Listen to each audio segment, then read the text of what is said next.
I'm starting the recording now just so we cover what needs to be covered on here.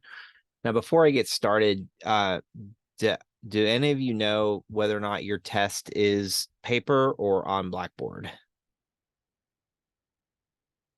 I don't think we It's know. on it's going to be on Blackboard. Oh, Blackboard. Okay, cool. Okay. All right. So, let's go through now. Have you guys taken the practice test on Blackboard yet? Yes. Okay. Yeah, done some also. Okay. Did either of you have any issues answering any of the questions on the Blackboard test, or do you know what you missed? I don't know on the top of my head what I missed. I'll have to look over that. That's okay. The reason I'm asking is just to get a better idea of where where you may have had an issue. So let me just pull up let me see if I can go to the practice test, because the paper test is one thing, but the I always like to mirror what you're going to see, because your test is on Monday, correct? Yeah. Okay. Yeah, so let me pull that up. I'm going to get out of here and let me pull up your actual I should be able to pull that up.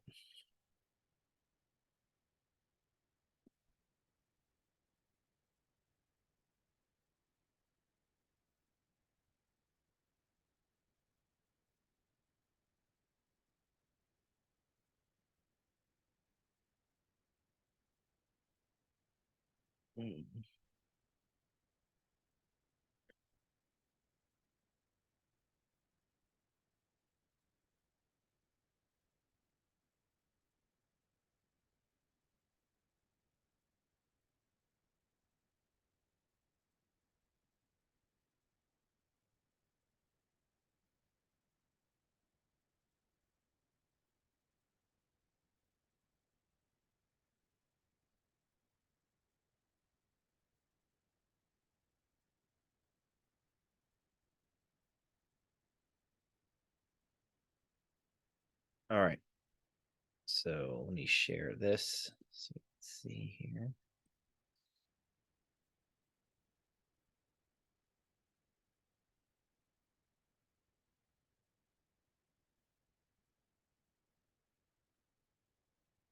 Okay.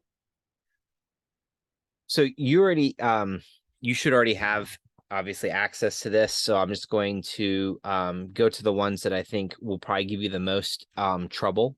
But I want to give you some feedback and some things that I've seen. So like usually what happens is after you take this test, if for some reason you don't pass, you'll need to remediate. I have access to Blackboard, so I can actually see what you missed. You should be able to see and review what you missed. And then I kind of create a remediation based off of that. But a couple things that typically get missed. So like for this question right here, right? Convert accordingly 1,500 milligrams to grams. Okay. So you should know that your answer is 1.5. Now, sometimes they'll tell you like to put in the letters. Sometimes they won't. I'm trying to just see if there's any directions here. It doesn't say. So like it already tells you grams, so they may only want the number. It just depends on what they ask for. So usually if you put the answer and the answer is correct, but it marks you wrong because of the way it's saved, just they usually will give you those points. Just kind of pay attention, but read the directions before you start. I didn't pay attention to what those were. Let me just double check here. So I might be able to see what that is. Okay, so yeah, it says answer the numeric answer only. And then for half dosages, use the 0.5. Don't use 1/2. Okay, so you know that. So if I'm answering this question, I've answered this correctly. Here's where things can get wrong. So let's say for this answer, this is supposed to be 0.25. If you want to get this answer wrong, put 0.25 and don't put the 0, or 0.250 they will mark it wrong and they will not give you that answer. Okay. So make sure you have your leading zeros. Make sure you're not rounding that to 0 or to 0.3.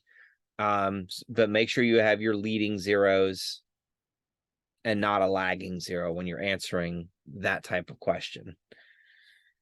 All right. All right. So let me just go through. When you're converting pounds to kilograms, don't forget to round to the nearest tenth. I want to get to where some of these things that are a little bit challenging. All right. So I did not go over this yet. So I wanted to go over this with you briefly about how to do like your fluid intake and output type questions.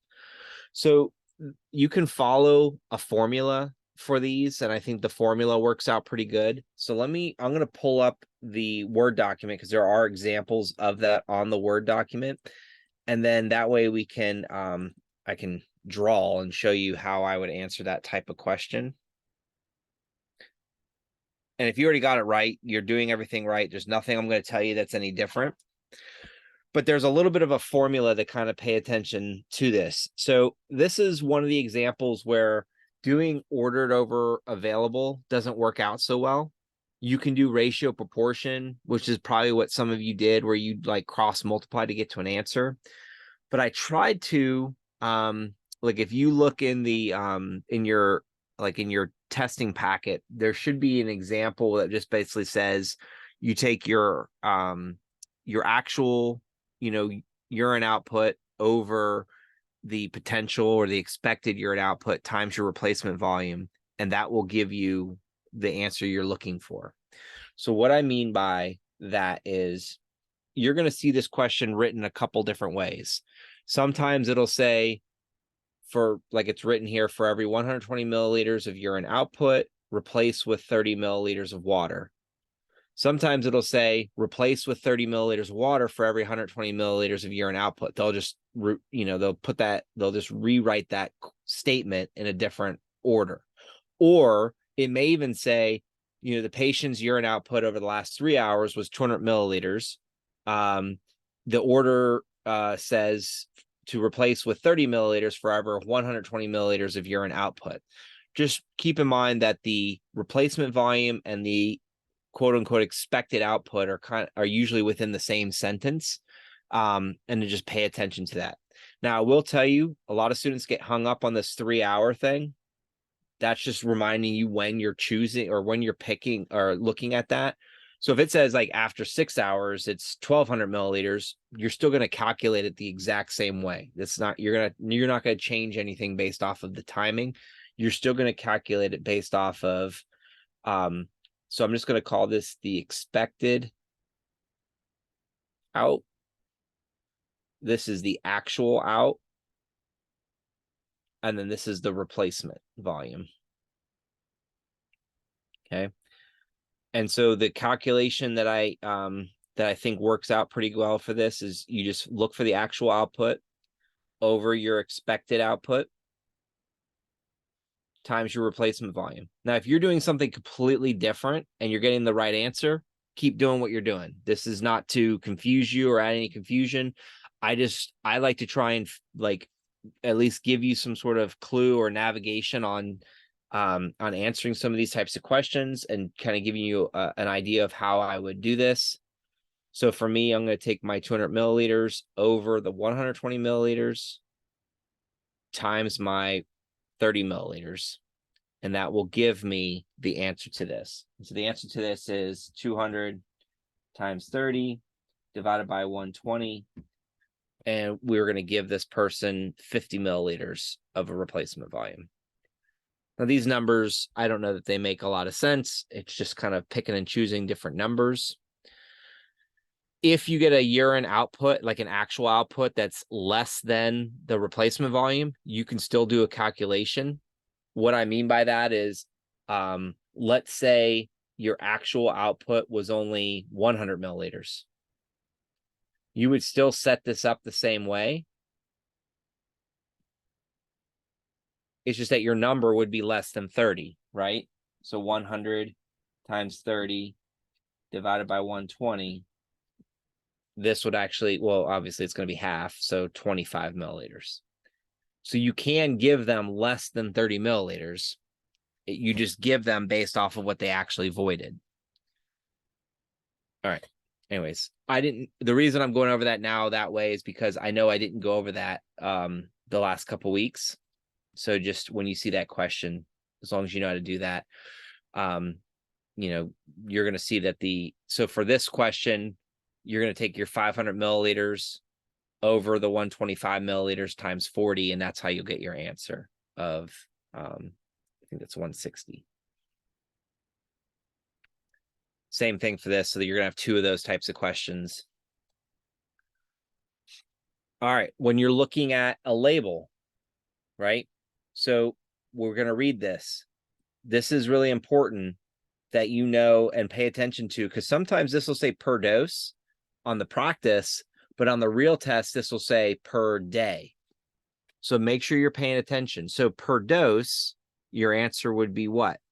2, right? So you're going to give them 2 capsules per dose.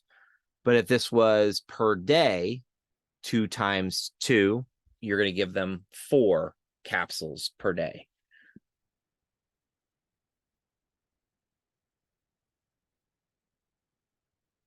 All right. Oh yeah. Okay. So for this is how you'll see this. So you don't have to worry about drawing anything. You're just going to need to make sure you mark the cup after you come with your answer, right? So if it's been a little while or if you haven't looked at this yet, go ahead and solve this question. How many milliliters should I be marking for this question? Just type it into the chat once you get an answer. Just want to make sure you guys can answer this question.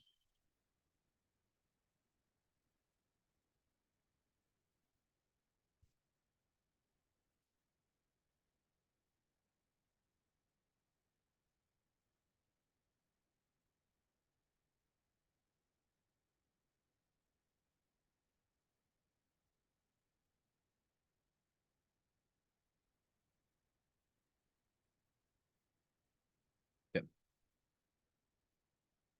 Good. Yeah. So good. I'm glad everyone's getting the same thing. Now, this is one of those questions where like you probably don't even need to do much math, right? Because if 20 mil equivalents is 15 milliliters, if you double that, then it's going to be 30. So when you're answering this, you're just going to drop your coordinate right there. I just put it right on the number. Usually in the answer key, it's like a big block and it probably covers this whole thing.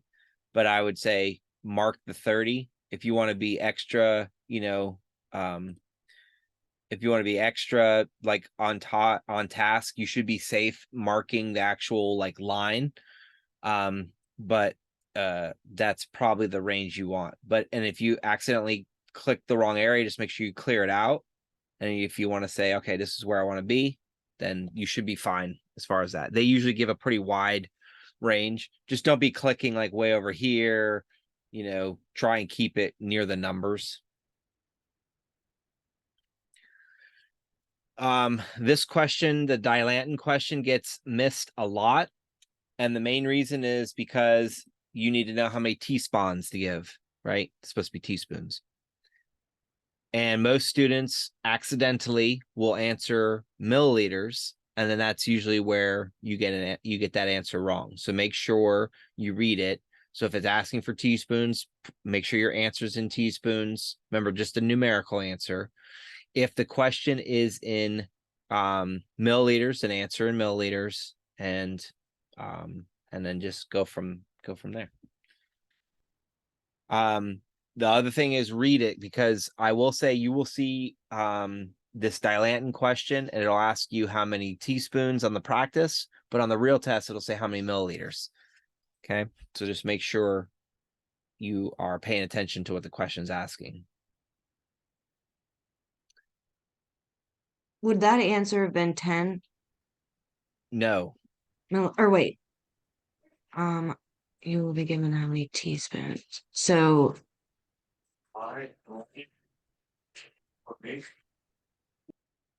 hold on, I'm sorry. That's okay. Take your time.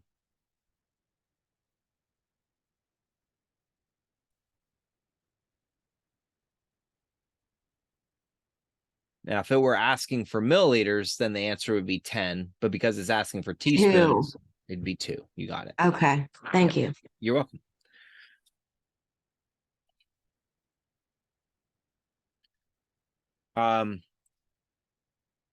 Now I always like to call this out just because sometimes you'll see this written 2 ways.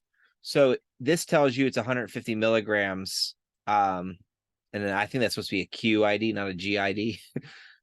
Although it doesn't matter because we're just calculating per dose, but GID is not a that's not a thing. I think that's supposed to be a Q. But sometimes you'll see this 125 milligrams, and then you'll see in parentheses 200,000 units. So another way that this medication could be ordered is I could say 150,000 units of penicillin VK, or I can order it in milligrams. So what that means, and when you see that in parentheses, it doesn't mean to multiply it, because that's happened. I've had students accidentally do that. It just means that you have 2 separate units that this could be measured in per 5 ml. So if it's ordered in units, use the units. If it's ordered in milligrams, as the question is, then just use the milligrams. Don't forget to multiply by milliliters and make sure they're asking you for how many milliliters to administer. And they say how many milliliters, not teaspoons.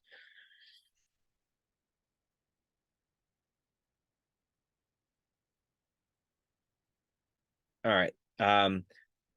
So the trick to this question is, notice that they give you 0.375 grams. Wait, I have a question about the last. So what was the answer for the last one?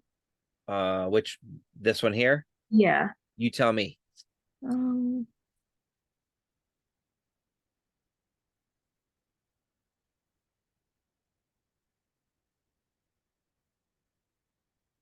So this is per dose. Mm-hmm.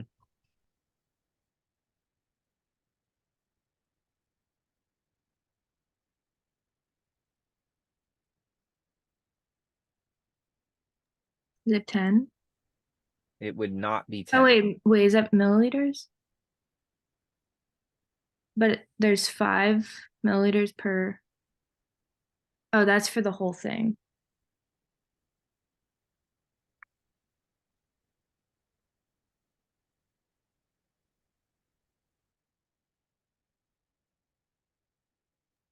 I don't know. Okay. So let's work through this. Thank you for saying that you wanted to look at that, because I definitely want to make sure that you're getting it. So what I'm going to do is I'm going to take my order, 150 milligrams, and I'm going to compare it to my available. So if I'm doing ordered over available, I'm going to take 150 milligrams over my 125 milligrams times my 5 ml. If I'm doing this using dimensional analysis, I still start off with my 150 milligrams. And then I'm just going to make my comparison where I'm trying to get rid of milligrams, convert it to milliliters. You just got to remember that it's 5, because that's what it says here. And then 125. Multiply across the top. So 150 times 5 divided by 125. No matter how you dice or how you set this up, whether you use dimensional analysis or order over half, you're going to get 6 milliliters.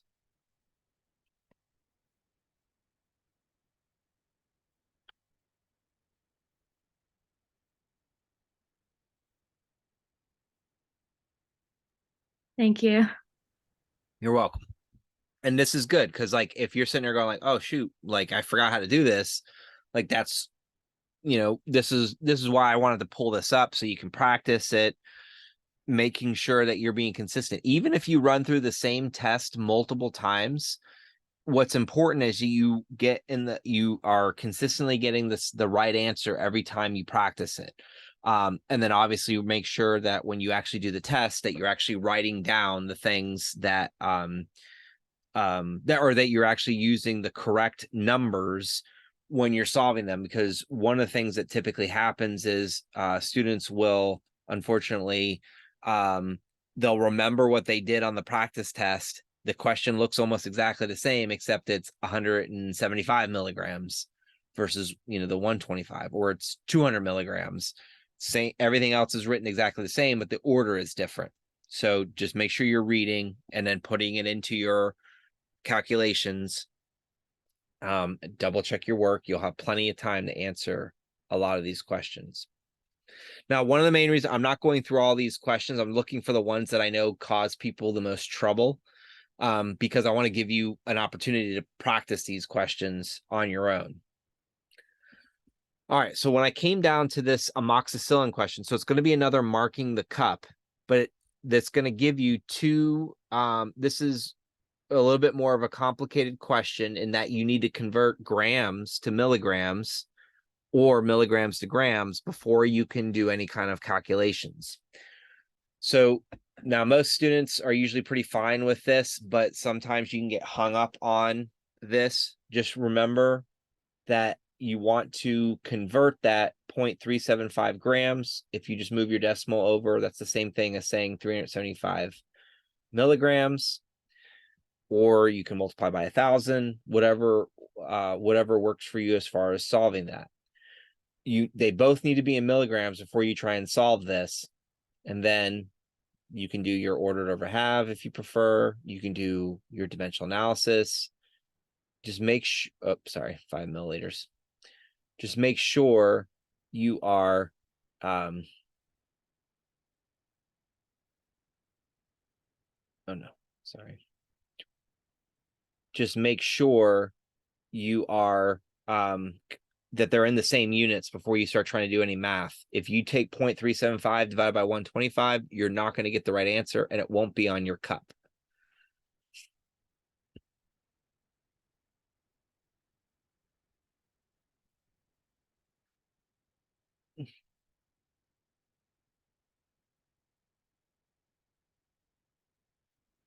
This is another example of something that sometimes can really give you a headache. Remember I told you in the last thing with the units, sometimes you'll have something where there's 2 units listed. And if you're paying attention, 125 micrograms is the same thing as 0.125 milligrams. It's the same ratio. So really all you're doing is looking at what your order is, and then your order tells you, okay, we're going to use the milligrams versus using the micrograms. Then you just do, like I said, ordered over available. You don't have to do any kind of conversions. And then just get to your answer. And again, make sure that's supposed to say one dose per 1 dose. But there's no other things telling you, like if they told you per day, it would be the same because it just tells you to administer the 0.75 milligrams. There's no QD, BID, TID. So there's nothing else to calculate there.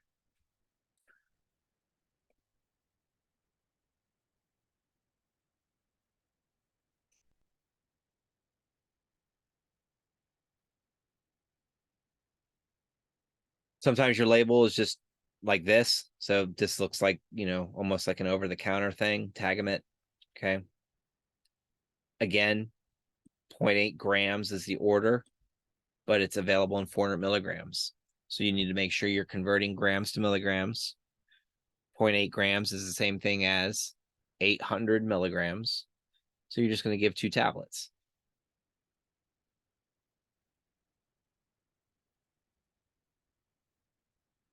Go ahead and try this one out. The Aldamet 400 milligrams by mouth TID. How many milliliters will you give per dose? Once you have an answer, just put it into the chat. I just want to make sure you can do these without me prompting you how to do it.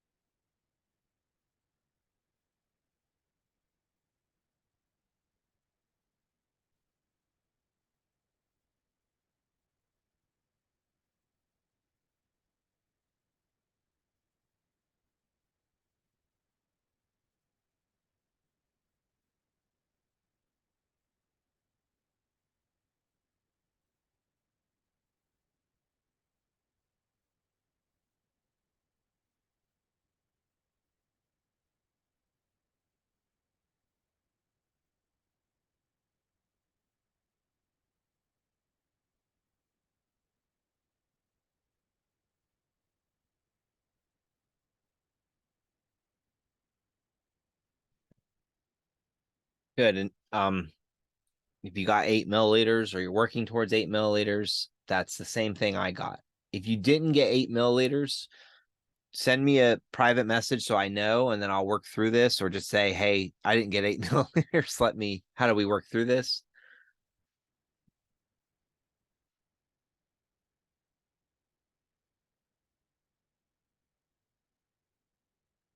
All right, so this is an example of what's called a tubex. So that they're asking you to mark the syringe. You're just going to mark, obviously your answer is going to be on the syringe. This one, we should be able to determine, so these are in half, so these, each line here is a 0.1 milliliter. And one of the ways you can kind of check that is just count. So like this is 0.5. You know, I don't even know if you can see my pointer. So, all right, spotlight. Okay. Oh, it's not doing what I wanted to do. Here we go. All right. So here's 0.5, then 0.6, 0.7, 0.8, 0.9, 1.0, 1.1, 1.2, 1.3. You get the gist of it. Just make sure you're paying attention to that, the increments of the lines. They're never going to ask you to mark and guess in between a measurement. So there's never going to be a time where you're going to get like, you know, 1.85 and you have to sit there and go like, oh, try and put it in between those things. What that means is if it's a number greater than 1, like 1.85, that means that they want you to round to the nearest 10th. So you would still put an answer for like that, for that scenario. If it was 1.85 is what you got as a calculation, you would put 1.9 as your answer. That's what you would mark. Now, some medications you can go to the 100th place or even to the 1000th place. It just depends on what syringe you have available.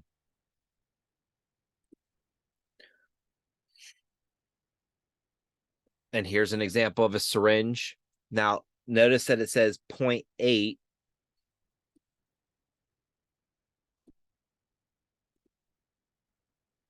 So it says 0.8. Now we can kind of look at this. Okay, so that's 0.8. This is 0.9. Oh, no, I'm sorry. 0.8. 0.9 is going to be right here. And then 1.0. So we can actually go into the 10ths or the 100ths place here with these. So this is 0.81, 0.82, 0.83, 0.84, 0.85, 0.86, 0.87, 0.8, 0.9. It's hard to like show that like because my cursor is bigger than the lines. But what I'm saying is you can even get down to the nitty gritty on those because it's a number. Each of these are individual. So like for this example, let me pull up my drawing thing here. So we have an order of 2,500 units subcutaneously, sometimes abbreviated SC. How many milliliters we administer per dose? We look at our label and it says 5,000 units per milliliter. So we're just going to take my calculator or my I'm going to set up an ordered over half. My order is 2,500 units. My available is 5,000 units. My quantity is a milliliter. And when I do this calculation, 2,500 divided by 5,000 is going to give me an answer of 0.5. So it's going to be a direct answer. But when you're looking down here, where is that 0.5? Well, it's going to be between 0.4 and 0.6. So your 0.5 is going to be right here. Now, sometimes they want you to shade it in, but for this, obviously, it tells you to drop a point. So you want to drop your point as close to that as possible. Now, what if I had something like, let's say that instead of 2,500 units, that was 1,250 units.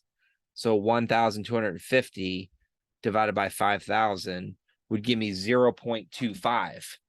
The way this is written, you could actually get to that 0.25 because we can see it right here. So that's 0.2, 0.21, 0.22, 0.23, 0.24, 0.25 would actually be right here if we were to do if we were to be marking that. So you could get as particular or as specific as that if we were marking this for if the order was 12,500 units. Okay.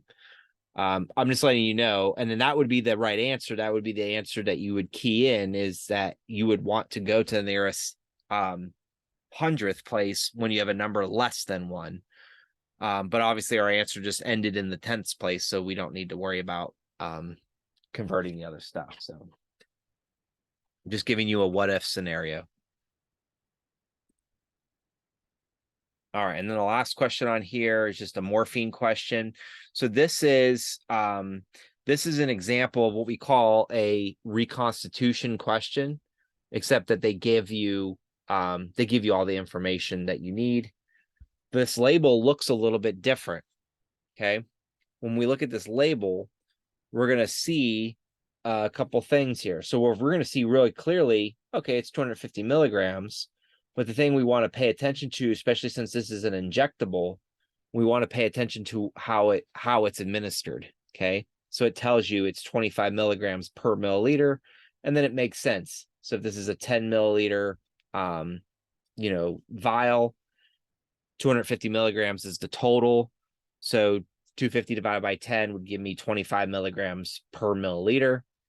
And then we're just going to do our calculation. 45 over 25 times 1, that's milligrams, 1 milliliter. And then you'll get your answer of 1.8 milliliters.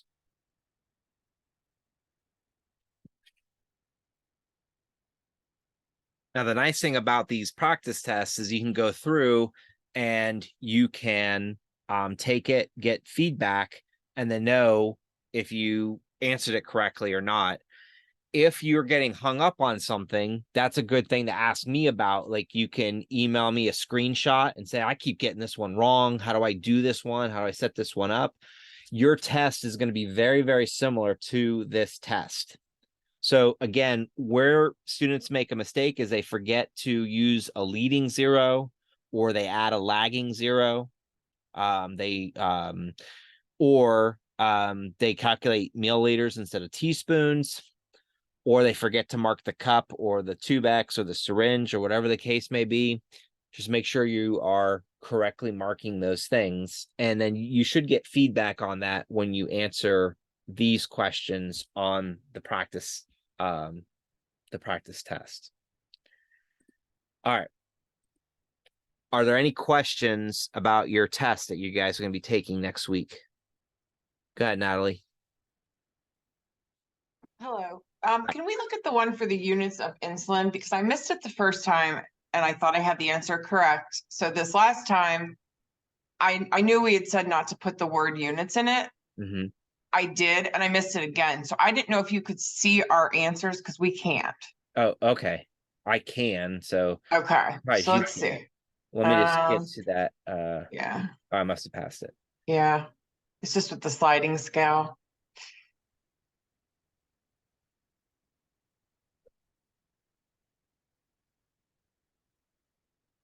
I skip over that. I mean, it was on my test today. Oh, I'm sorry. There's more questions. I stopped. Right there. Okay. Yeah. I didn't realize there was more than 25 questions. So, okay. All right. So, let's see if we can get the right answer then. So, well, tell me what you would put as your answer.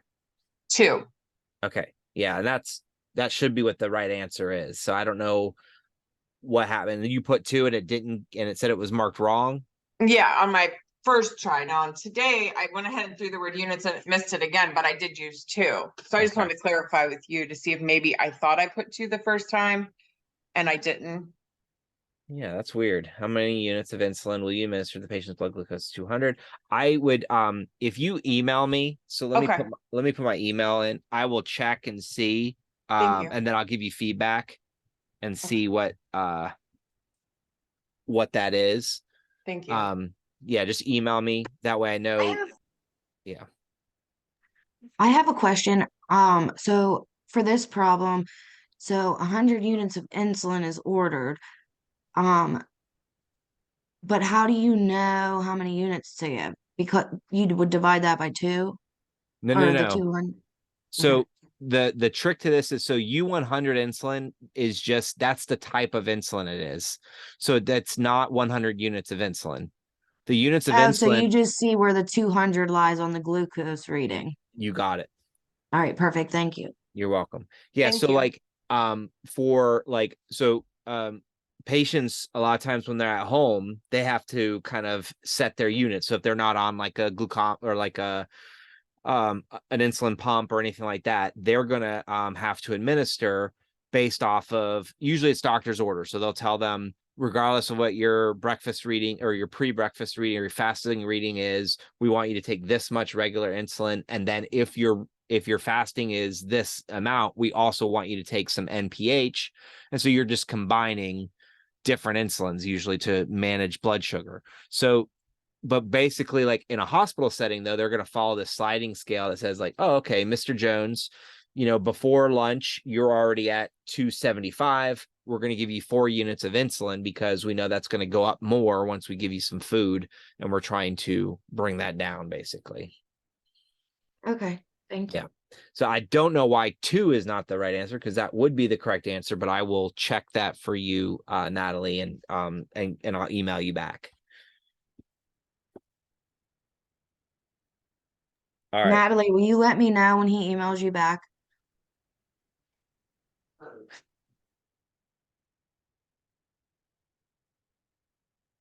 Now, the other thing is, when you're dealing with insulin, you can calculate the milliliters of insulin, but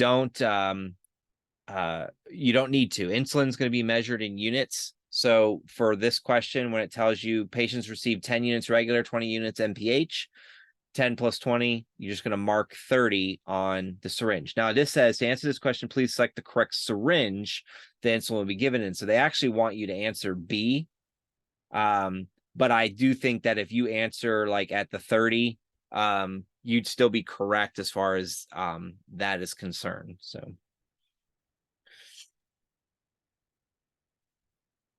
All right. All right. Any other questions from your practice test? If, yeah, and this goes for any of you, if you took it, you got something wrong, but you weren't quite sure which one it was, email me and I can give you some feedback. It's hard for me to do that while we're live, and I don't want to open up anybody's like, because I can see like your grades and things like that. And I don't obviously want to publicize that to, the YouTube verse.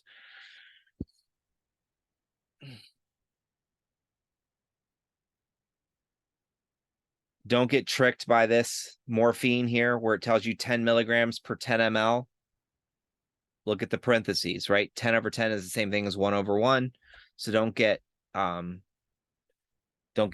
tripped by that question, because it's not meant to be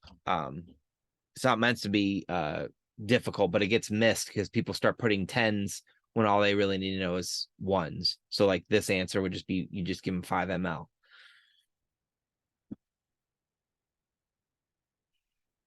Okay. All right. Well, guys, that's all I kind of had for you. Just so you know, I've gone through, I think it was last semester, the spring semester 110 on YouTube. I did what's called a full test walkthrough, where basically I answered questions, and I'm pretty sure I followed what was on, it might even be these same questions. So you can look at that, pause the video, answer the question, and then get direct feedback. So you can kind of see where you're getting things right, where you're getting things wrong. And then if there's anything that you're getting hung up on, just email me and let me know, and I'll try my best to help you guys out. But if I don't hear from you, good luck on your test. You're going to do great. Just take your time. Don't rush through it. Use your calculator, double check your answers. And